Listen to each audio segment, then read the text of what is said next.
美国宣布取缔04强迫劳动生产的奴工产品，目前已查扣来自中国等国家的进口产品。美国海关与边境保护局官网资料显示，扣查有中国生产的成衣的商品。纽约时报今年初曾报道，美国换牌运动服装公司将停止从和田泰达服装公司采购货品。换牌公司在网站上发表声明说，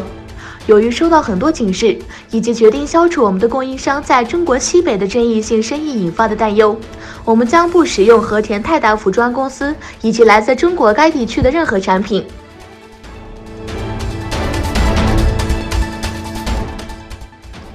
在伊斯坦布尔法蒂赫区的一些轻轨站使用了中文站牌以后，土耳其民众以及一些政党和组织表示强烈的批评和反对。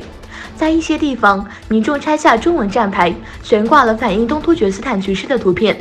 土耳其好党在一份声明中批评了伊斯坦布尔市政府。好党的声明指出，中国在东突厥斯坦禁止维吾尔人的语言、宗教和文化的情况下，我们无法理解伊斯坦布尔市政府在公共汽车站上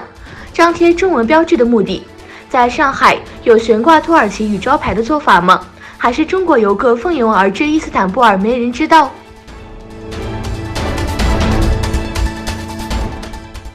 据说某些国家已与中国共产党政权签署了秘密协议，以支持中国在东突厥斯坦的镇压政策。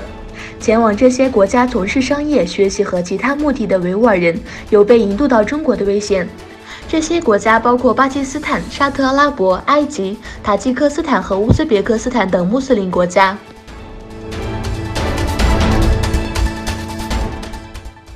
土耳其武装部队向在叙利亚边境的部队增派装甲车辆和人员。日前，土耳其总统埃尔多安表示，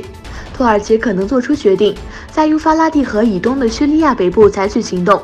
据报道，从香勒乌尔法的指挥部出发的运载装甲车辆的货运车，以及载有军事人员的一辆大巴车组成的车队，在采取的安全措施下，已达到边界线上的阿喀恰勒县。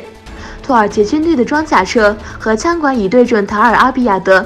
另一方面，叙利亚北部的 PKK、YPJ 等恐怖组织已开始为对抗土耳其军队和叙利亚自由军的准备。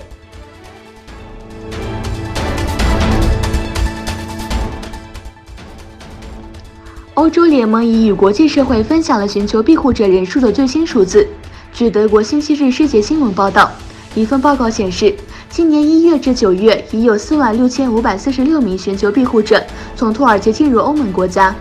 这个数字比去年同期增长了23%。根据该报告，仅从9月23日至29日，就有3710名寻求庇护者从土耳其进入希腊。自2016年与土耳其签署移民协议以来，这是欧盟面临的又一突破性移民浪潮。